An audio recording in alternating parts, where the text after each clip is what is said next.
Kaysey Yoder, 34, vanished without a trace from her home in Weld County, Colorado, more than a year ago.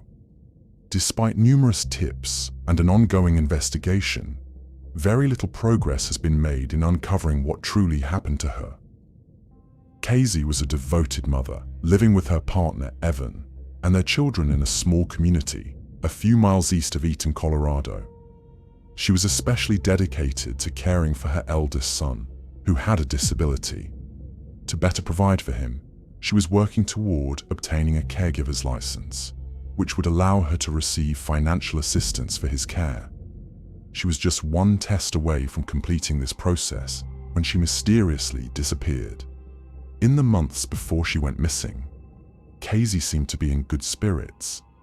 She had even decided to stop taking her bipolar disorder medication, as she felt stable and ready to manage without it. However, on January 13th, 2024, just a day before she vanished, her mood appeared to shift. She sent a disturbing message to a friend, saying she wanted to lie down in the snow inside an irrigation ditch and never get back up. This alarming statement raised concerns, but by the following morning, she appeared to be back to normal. On January 14th, Kaysey spoke with her mother on the phone, something they did almost daily. Their conversation seemed completely ordinary, and her mother noticed nothing unusual. When they hung up, her mother even considered calling her back later that day to continue their chat. However, just a few hours later, Kaysey would leave her home, never to be seen again. At approximately 4 p.m., Kaysey left her house on Appy Road. She told Evan that she was planning to stay with a friend for the night and packed a change of clothes into the backpack she often carried as a purse. Even though she had the keys to 2 of their vehicles, she left on foot, despite the harsh weather that day. Surprisingly, Evan wasn't immediately alarmed. Since Kaysey was close with the friend she claimed to be visiting, her decision to walk there didn't seem odd to him. However, when she failed to return the next day and wasn't answering calls or messages, concerns started to grow. Kaysey's mother reached out to the friend she was supposed to be staying with, only to learn that the friend had never seen her that day, or the day before. This revelation was shocking, and Evan quickly reported Kaysey missing. At first, investigators believe Kaysey may have been seen at a store in Alt, sometime between 5 p.m. and 9 p.m. on the day she disappeared.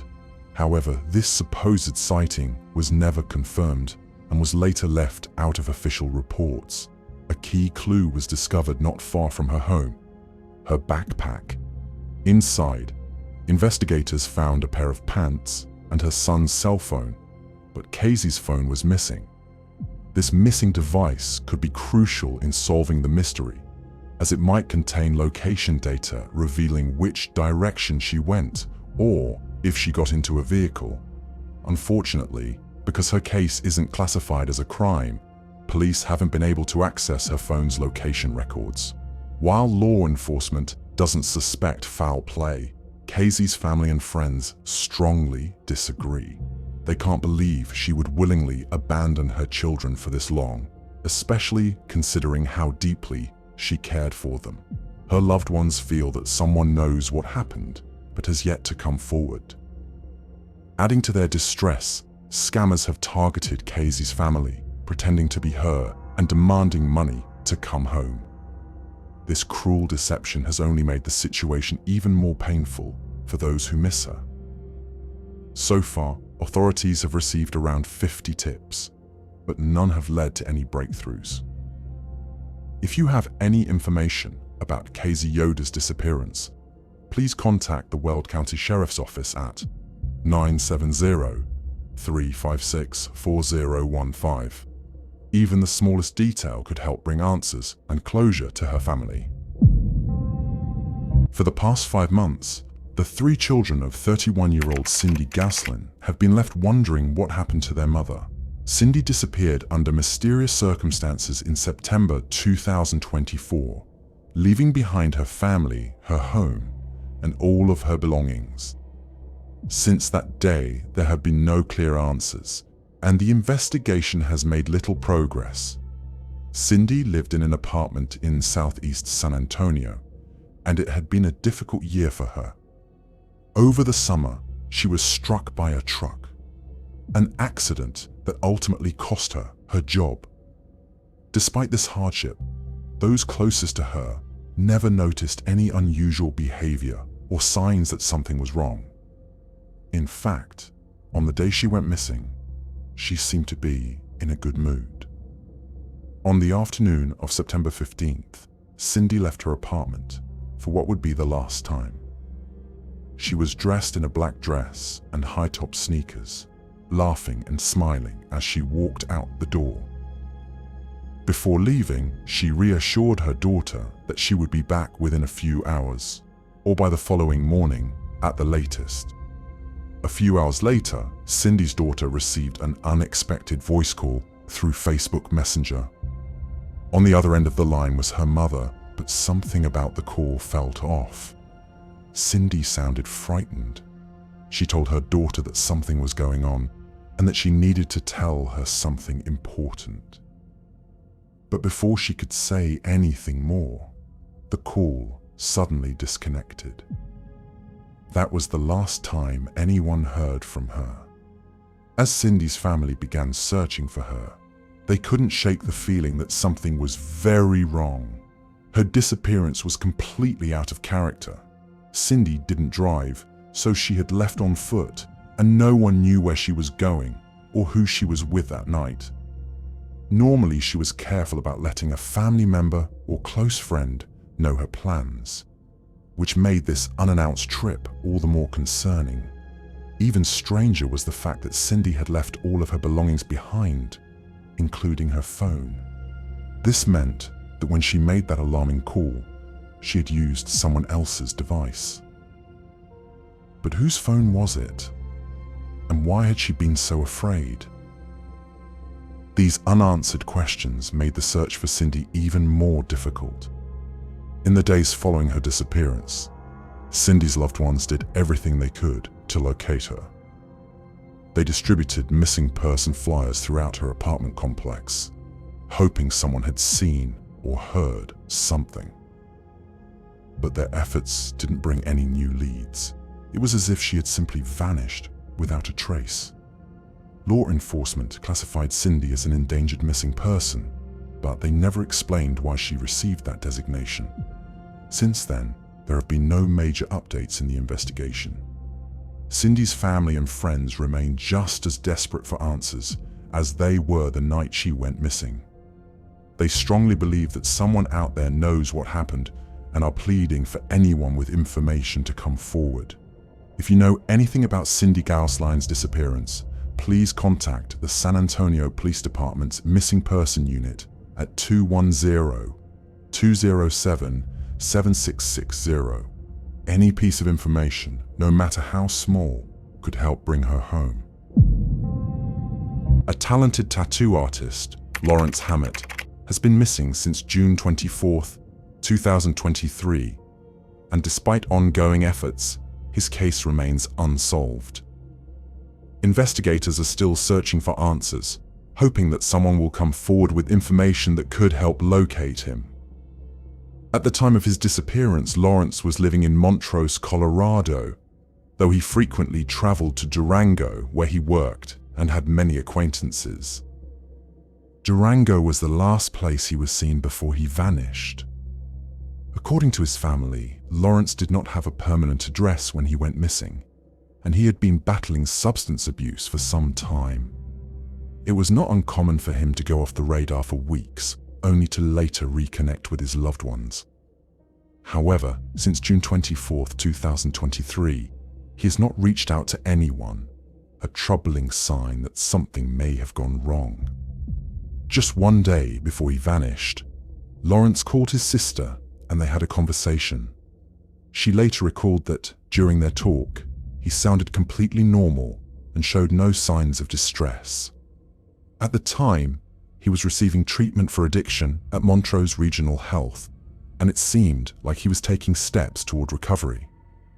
However, the next day, he was unexpectedly transferred to a different detox facility in Durango. Before being admitted there, he was first taken to the emergency department at Mercy Regional Medical Center, located on Three Springs Boulevard in Durango. Once inside, he was placed in the hospital's waiting area, where he was left unattended for approximately 2 hours. When a staff member finally went to check on him, they discovered that he was gone. He had somehow left the building without being noticed, and no one knew where he went. This marked the last confirmed sighting of Lawrence. For the next 5 months, there was no word from him. His family, who had been patiently waiting for any sign of contact, became increasingly alarmed. They eventually reported him missing, and authorities from the Montrose Police Department launched an investigation into his disappearance. His loved ones were especially frustrated and confused by the circumstances surrounding his case. Not only was he left alone for 2 hours at Mercy Regional Medical Center, but his family was never informed about his transfer to Durango in the first place. Given that the facility is over 2.5 hours away from Montrose, they firmly believed they should have been notified. Tracking Lawrence has proven incredibly difficult, as he does not own a cell phone, making it impossible to trace his movements. He also does not have a car, and investigators have no information on how he may have traveled or where he could have gone. Despite the many unanswered questions, investigators do not currently believe that foul play was involved in his disappearance. However, without any solid leads or new information, the case has hit a dead end. In hopes of encouraging someone to come forward, authorities offered a $2,500 reward for any information that could lead to finding Lawrence. Unfortunately, no credible tips have emerged, and his whereabouts remain a mystery. Lawrence's family is still desperate for answers. They urge anyone who may have seen him or knows anything about what happened after he left the hospital to speak up. Even the smallest piece of information could make a difference in bringing him home. If you or someone you know has any details regarding Lawrence Hammett's disappearance, please contact the Durango Police Department Investigative Unit at 970-375-4700. His loved ones remain hopeful that he is out there somewhere, and with the right information, they can finally bring him back to safety. Clinton Bonnell had just begun an exciting new chapter in his life when he suddenly disappeared without a trace. A dedicated former Green Beret, he had spent 2 decades in the military before retiring in 2024. But rather than struggling to adjust to civilian life, Clinton had a clear vision for his future. Having worked as a medic during his time in the service, he was determined to continue helping others in the medical field. His passion led him to Methodist University in Fayetteville, North Carolina, where he was enrolled in a physician assistant program. Clinton excelled in his studies and quickly became a respected figure among his classmates. His leadership skills were recognized, and he was even elected president of his cohort. He was thriving, making friends, and fully committed to his studies.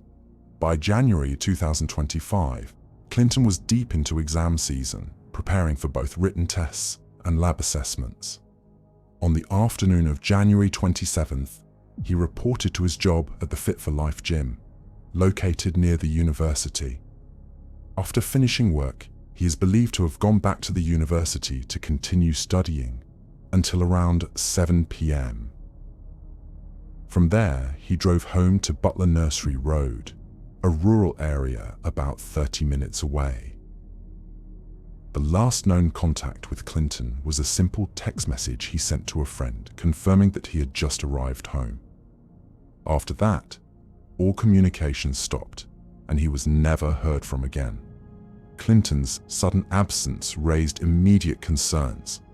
Methodist University had strict policies regarding attendance, especially during exams.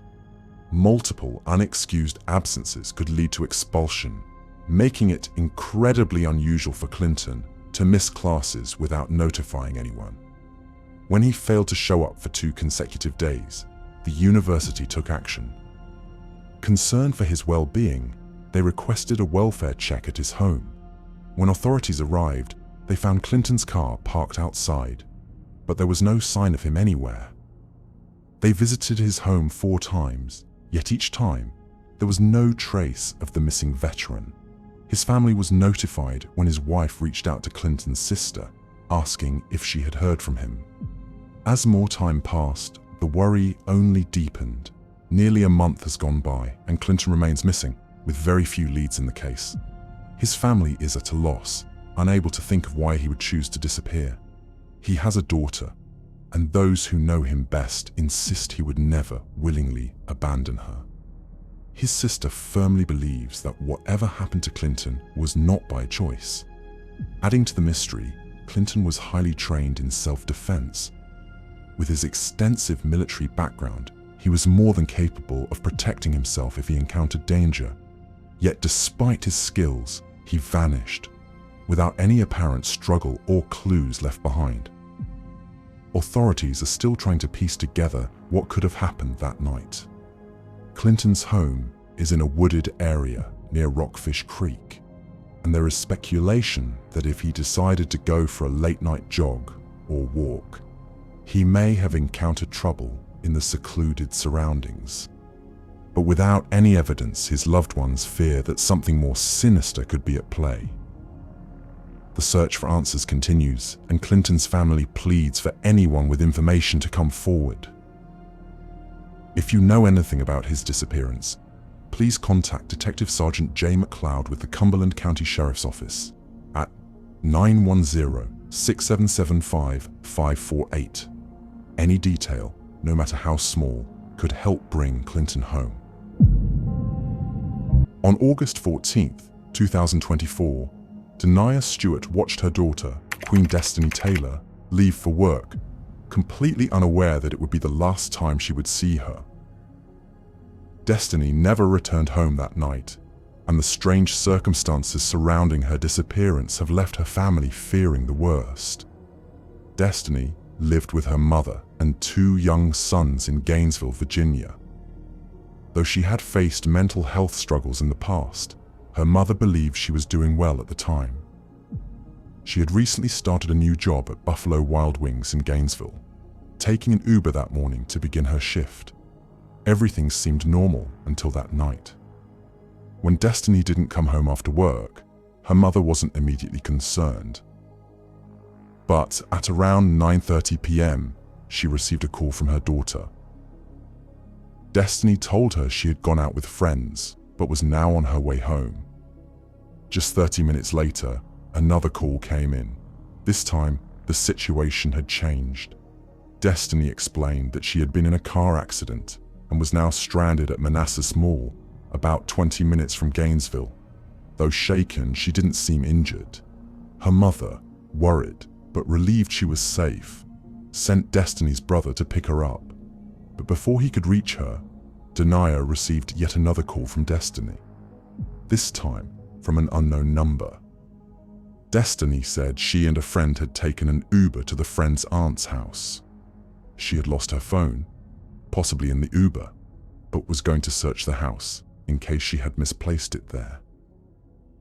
Destiny's brother arrived at the location by 11 p.m., bringing his girlfriend and children along for the ride. However, when he got there, he felt uneasy.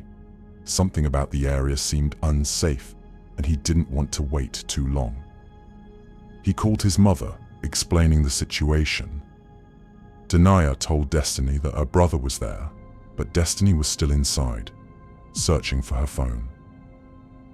By the time she finally came out, it was midnight, and her brother had already left. Now stranded again, Denia sent her daughter money for an Uber and told her she would have to arrange the ride herself. But Destiny never made it home.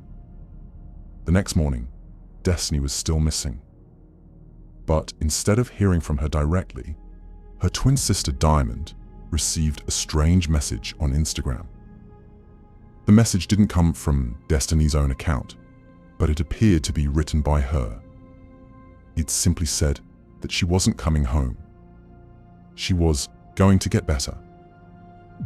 Concerned and confused, Destiny's family immediately began searching for her, Instead of reporting her missing right away, they tried to track down the people she had been with that night. But no one could give a clear answer about where she had gone or what had happened to her. Eventually, they filed a missing person report with the police, officially launching an investigation. Since Destiny's disappearance, there have been a few eerie developments. In October, police in Prince George's County, Maryland, conducted a routine traffic stop. Inside the vehicle was a woman who strongly resembled Destiny, sitting in the passenger seat. However, the officers were unaware that she was a missing person. They found nothing suspicious at the time, so they let the car go. Then, in December, Denia received an unexpected phone call. The voice on the other end was quiet, but familiar. It was Destiny. Speaking softly, she told her mother to tell her sons that she loved them. Then, before Denia could ask any questions, Destiny quickly said she had to go, and the call ended. Despite these strange events, police have not found any evidence that suggests foul play was involved in Destiny's disappearance. However, her family believes something is preventing her from coming home. Desperate for answers, they hired a private investigator to assist in the search. A GoFundMe page was also set up to help fund the investigation. As of now, Destiny Taylor remains missing, and her loved ones continue to hope for her safe return. If you have any information about her whereabouts, please contact the Prince William County Police Department at 703-792-6500. Even the smallest tip could make a difference. Gary Patterson's disappearance went unnoticed for months. By the time he was officially reported missing in December 2024, he had already been gone for 2 months. Another 2 months passed, and still, there was no sign of him. No phone calls, no sightings, no indication of where he might have gone. Gary lived in Northern Ireland and was known for being a man of habit. His daily routine was predictable. He enjoyed taking walks, browsing DVDs and CDs at the market, and shopping at the local Iceland store. According to his brother Simon, Gary was somewhat of a loner. While he recognized and interacted with many people in town, they were more like acquaintances than close friends. Despite being part of the community, it took a full 2 months before anyone even realized he was missing. The last confirmed sighting of Gary was on October 12, 2024. CCTV footage from his apartment building captured him walking down the stairs, showing no signs that he intended to be gone for long. Based on his usual routine, he would have returned home by 4 p.m. that day, but he never did. At some point after leaving his apartment, Gary stopped by an ATM at a nearby Tesco Express and withdrew £100. This wasn't unusual for him. He preferred paying in cash for his purchases, and £100 was a typical amount for him to take out. Unfortunately, because he paid with cash, there's no way to trace where he spent the money or where he went after leaving the ATM. For 2 months, no one raised the alarm. But in December, Gary had an appointment at Specsavers, a visit he wouldn't normally miss. When he failed to show up, the staff at the store became concerned and contacted the authorities to check on him. When police arrived at Gary's apartment, they found no obvious signs that anything was wrong. His belongings were untouched, nothing appeared out of place, and there was no indication that he had planned to leave for an extended period. It was as if he had simply stepped out for the day and never returned. It was then that the police reached out to Gary's brother, Simon. Simon hadn't spoken to Gary in months. Though they were family, they weren't in frequent contact. Gary had a mobile phone, but he rarely answered calls or replied to messages. The news of his disappearance was shocking to Simon, who immediately joined the search efforts. Describing his brother as a vulnerable person, Simon explained that Gary could become easily confused if he found himself in unfamiliar surroundings.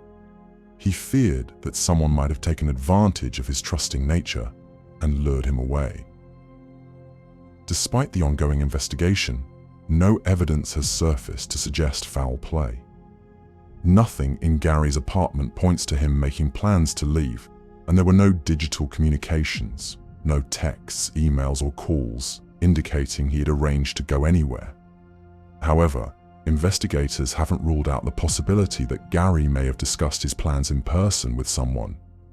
Search teams have scoured the L area extensively, but so far they haven't found a single clue about what happened to Gary. As a result, efforts have now expanded to nearby waterways in hopes of uncovering any new leads. With few answers and growing concerns, Gary's family has taken matters into their own hands. They have been funding the search efforts themselves and have set up a GoFundMe page to raise money for continued investigations. If anyone has information about Gary's whereabouts or saw him on the day he vanished, they are urged to contact authorities at 101 and reference case number 530 of December 20th, 2024. Even the smallest detail could be the key to solving this mystery. The disappearance of 36-year-old Eric Wells remains a troubling mystery. On the morning of February 16, 2023, Eric left a hotel in Fife, Washington, got into his car, and drove away.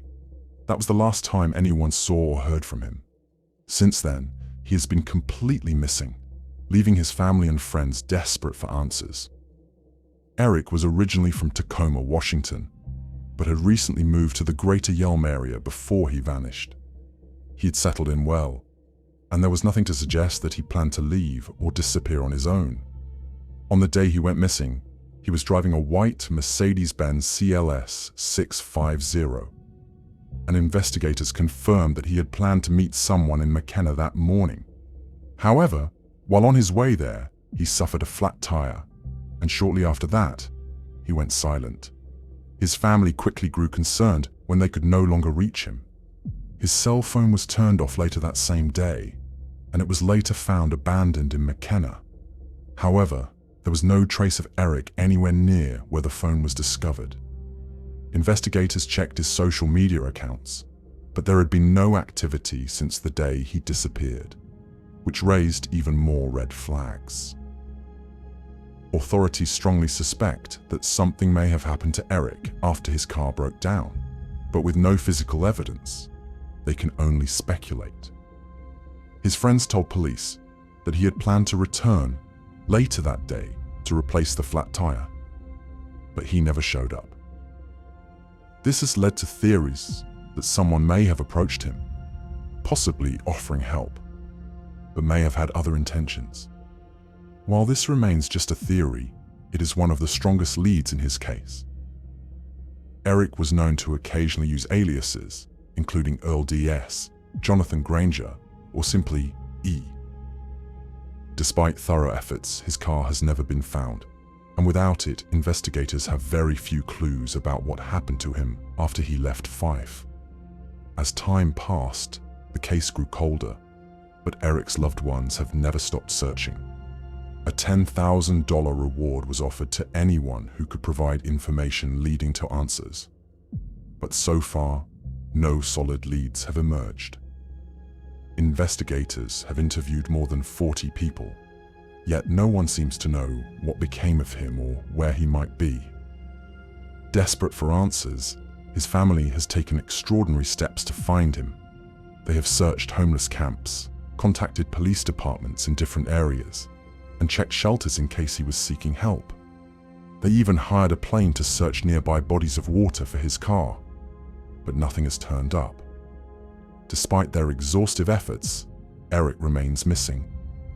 His family continues to plead with the public to come forward with any information, no matter how small, that could help bring him home. If you or someone you know has any information about Eric Wells' disappearance, please contact the Fife Police Department at 253-9226633. His NAMUS case number is MP127026. Martise Brian Williams' disappearance is another case where someone leaves home to meet up with an unknown person, only to disappear without a trace. Years have passed, yet very few clues have been found, leaving his family desperate for answers. Martise lived on Gwynn Oak Avenue in Baltimore, Maryland, in August 2014. He was a dedicated fan of the Baltimore Ravens football team and was known for being deeply involved in his community. His family describes him as someone who cherished his loved ones and maintained close contact with both friends and relatives. Because of this, his sudden disappearance was alarming, as it was completely out of character for him to go so long without reaching out. On August 4th, 2014, Martise was last seen by his roommate at their apartment in Gwynn Oak. That day, he told his roommate that he was heading out to meet someone in either Randallstown or the Liberty Reservoir area. He then got into his silver Buick Verano and drove off. However, he never returned home, and no one has heard from him since. This case is even more worrying because Martise never said who he was meeting or why. When he failed to return home that night, his roommate immediately contacted his parents, who grew increasingly worried. His father then filed a missing person report with the Baltimore County Police Department. As the investigation unfolded, a witness came forward, claiming to have seen someone matching Martise's description near the Liberty Road corridor on the same day he vanished. However, authorities were unable to confirm if this was truly him. If it was, then this would be the last known sighting of Martise before he disappeared. 6 days later, on August 10th, 2014, police discovered Martise's car abandoned just 2 miles from his apartment. Investigators searched the vehicle and surrounding area, hoping to find any clues that might explain what had happened. Unfortunately, nothing of significance was found, leaving more questions than answers. As time passed, the case grew colder and Martise remained missing. However, his family never stopped searching for him. His mother has openly expressed her belief that her son did not simply disappear voluntarily. From the moment she found out he hadn't come home, she knew something was wrong. She has remained vocal about her concerns, believing foul play was involved. Over the years, Martise's family has made numerous public appeals, urging anyone with information to come forward. Authorities have also continued to investigate, but with no new leads and very little evidence, the case has reached a standstill. To generate new tips, Metro Crime Stoppers of Maryland has offered a $2,000 reward to anyone who can provide information that leads to Martise's whereabouts or helps identify the person responsible for his disappearance. If you have any information about Martise Brian Williams' disappearance, please get in touch with the Baltimore County Police Department at 410-887-2214 or Metro Crime Stoppers of Maryland at 866-756-2587. The disappearance of Noemi Gonzalez in 2014 remains an incredibly puzzling case, one that has not received the attention it truly deserves. At the time, Noemi was 54 years old and deeply connected to her community. She was the youngest of 12 siblings and remained close to her family, frequently calling them just to chat. Her brother lived right next door, in the other half of the duplex they shared, and she was described as a pillar of the neighborhood. Before retiring due to a workplace injury, Noemi had worked as a receptionist at the local police station and as a crossing guard. Even after retirement, she remained active, teaching Sunday school and tutoring children. She was well known and well loved, making her sudden and unexplained disappearance all the more shocking. On the evening of February 11th, 2014, Noemi made several phone calls, none of which seemed out of the ordinary. She spoke with one of her siblings, checked in on a child she tutored, and later called her grandson to wish him good night. At the time, Noemi's son, Pedrito, was living with her following a breakup with his girlfriend. According to him, she went to bed between 10 p.m. and 10:30 p.m., as was her usual routine. Around 2 a.m., Pedrito briefly woke up to use the bathroom and noticed that his mother was still in bed. However, by the time he got up for the day at 8 a.m., Noemi was gone. Noemi was an early riser, so at first, her absence didn't seem unusual. But as Pedrito began moving through the house, he noticed several things that immediately raised concern. Her bed, which she always made in the morning, was still unmade. The coffee pot, which she used to prepare her morning coffee, sat untouched. Even more unsettling, all of her personal belongings, her phone, purse, and house keys, had been left behind. Realizing something was wrong, Pedrito went next door to ask his uncle if he had seen or heard from Noemi, but he hadn't. After calling other family members to check if she had gone to visit them, it became clear Noemi was missing. The police took her disappearance seriously from the very beginning. Noemi had never gone missing before, and there was no logical explanation for why she would suddenly vanish. Law enforcement described her as being like family to them, and they were determined to solve the case. Search teams, including tracking dogs and divers, scoured the surrounding areas, including local canals, but found no trace of her. During their investigation, police discovered what appeared to be traces of blood in Noemi's bedroom. However, after forensic analysis, it was determined that the substance was not human blood. There were also no signs of forced entry or a struggle, and neither Pedrito nor Noemi's brother had heard anything unusual that night. One of the biggest concerns for Noemi's family was that she had left without her medication. She suffered from epilepsy and cardiogenic syndrome, a heart condition that can cause fainting spells. She needed daily medication to manage her health, and the longer she remained missing, the greater the risk to her well-being. To find answers, Noemi's family and friends raised a $20,000 reward for information. Despite their efforts, no credible leads have emerged. Several theories have been proposed about what might have happened to Noemi. One possibility is that she suffered a seizure during the night, became disoriented, and wandered out of the house in a confused state. If that were the case, she may have unknowingly walked into one of the nearby waterways or encountered someone who took advantage of her vulnerable condition. Another theory suggests foul play, although there were no immediate signs of a struggle at her home. If someone had harmed her, they would have needed a way to remove her from the house without waking her son or brother, which seems unlikely. Pedrito was the last known person to see Noemi, but there is no evidence to suggest he was involved in her disappearance, and he has never been considered a suspect by police. At the time she went missing, Noemi Gonzalez was 5 feet 1 inch, weighed 160 pounds, and had grey hair and brown eyes. She also had noticeable birthmarks on her face and arm.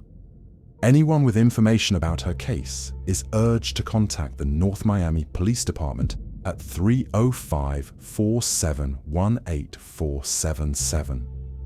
Nearly a decade later, Noemi's case remains a mystery, leaving her family desperate for answers and a community still searching for one of their own.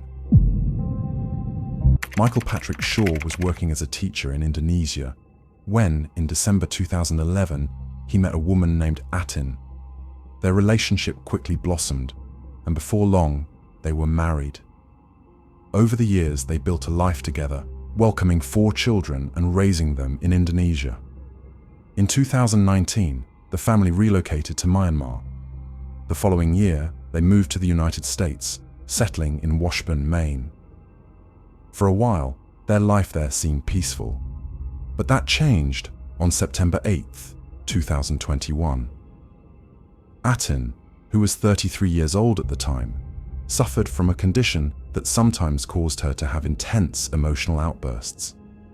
She was deeply aware of how this might affect her children, so during these episodes, she often chose to leave the house for a while to protect them.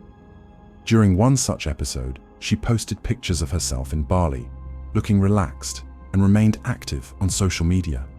According to her husband and family, no matter where she went, she never stayed away for more than a month and was always posting updates online. However, something about this particular disappearance felt different. In the weeks leading up to her vanishing, her social media accounts had gone completely silent. There was also no activity on her bank account. It was later discovered that in August of that year, Atten had spoken to her sister about looking for a new job. She had previously worked at a few different places, including a pizzeria and as a house cleaner, but she was hoping to find something better. That same month, she had a casual conversation with her mother and sister. Then, without warning, she stopped responding altogether. In October, Atten's father grew increasingly worried and decided to contact her husband, Michael, to ask where she was. Michael explained that Atten had left the house in September to go shopping, but never came back. He also mentioned that the night before she disappeared, she had packed a suitcase after the two of them discussed her going back to work. However, Michael said that after their talk, the tension had eased, and they had spent the rest of the evening watching movies before heading to bed. He reassured Atten's father that she would probably return soon to pick up her belongings before leaving again. But as the weeks passed, she never did. By November, Michael became more concerned. Since they had an agreement that if she was ever gone for more than a month, he would report it, he finally filed a missing person report with the Washburn Police Department. As the investigation unfolded, troubling details came to light. Authorities found no evidence that Atten had traveled anywhere. There was no record of her flying back to Indonesia, no activity on her passport, and no sign that she had been staying anywhere else. Additionally, she did not have a driver's license or a vehicle, making it unclear how she would have left town in the first place. The case remained at a standstill for years. When Atten's father reached out to Michael again in 2023, he was told that she was still missing. Michael speculated that she must be missing the children, as she had previously told him that she wished they were old enough to understand why she behaved the way she did. He also suggested an unusual theory. He believed she might have been involved with another man and could have gone into hiding under a different identity. Despite no new evidence emerging, Atten's family remained desperate for answers. They attempted to file a missing person report in Indonesia, hoping that authorities there might be able to help. However, they were told that since the case originated in the United States, it fell under the jurisdiction of the Attorney General's office. They were advised to hire a private investigator, but for unknown reasons, that never happened. To make matters worse, Atten's family has since lost contact with Michael, leaving them with even more unanswered questions.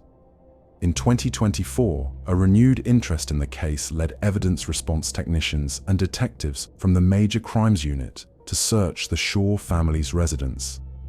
It remains unclear what prompted this new investigation, or whether anything significant was found. But one fact remains: Atten is still missing. She is described as an Asian woman with black hair and brown eyes. She is approximately 4 feet 9 inches tall and weighs around 110 pounds. One of her most distinguishing features is a noticeable birthmark on the top of her nose. Anyone with information about her whereabouts is urged to contact the Maine State Police at 20774-38282. Even the smallest tip could help bring answers to a family that has been searching for them for years. In 2013, 23-year-old Kimberly Rose Abercrombie was living in Brooksville, Kentucky, with her young son. Her husband, who was serving in the military, had been deployed to Afghanistan at the time, leaving Kimberly to care for their child on her own. However, her life was far from stable, as she had long struggled with addiction. The events leading to Kimberly's disappearance began on June 13, 2013. That day, she left home, telling her son that she would be back later. However, she never returned, It is suspected that she may have traveled to Cincinnati, Ohio, but this has never been confirmed.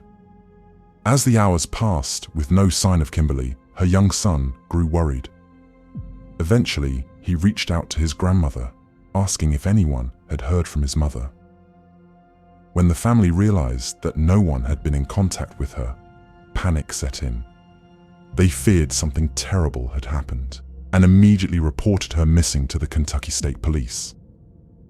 Kimberly had a history of disappearing before, but in the past, she would usually reach out to a family member after about a week. This time, however, no calls came. As days turned into weeks, hope of hearing from her again began to fade. During the search for Kimberly, authorities discovered her car abandoned in Johnsville, near the Kentucky 9AA highway, at a park and pool location. Inside the vehicle, they found her wallet, driver's license, and several pieces of clothing. But her car keys were missing. The discovery only deepened the mystery. If Kimberly had left the car voluntarily, why would she leave behind such important belongings? And if someone else was involved, where had they taken her? Investigators also examined her social media activity for possible clues. The last post she made on Facebook was on June 5, 2013, just days before she vanished. In it, she expressed excitement about a litter of puppies that was about to be born. However, it remains unclear whether she owned a dog herself, or if she was simply talking about someone else's pet. As time passed, Kimberly's family became increasingly anxious. One of the most troubling aspects of her disappearance was that she had always remained in close contact with her son. No matter what challenges she faced in her life, she never abandoned him. The fact that she had not reached out only strengthened their fear that something terrible had happened to her. Unfortunately, the investigation eventually went cold. No new leads have surfaced, and no witnesses have come forward with useful information. Despite this, Kimberly's family remains convinced that someone out there knows what happened to her. They have repeatedly pleaded with the public for any information that could bring them closer to finding her, but so far, their appeals have gone unanswered. Kimberly's sister, Michelle Moore, has spoken about the emotional toll her disappearance has taken on the family. She admitted that she and Kimberly were not on the best of terms at the time, and for years, she blamed herself for not reaching out sooner.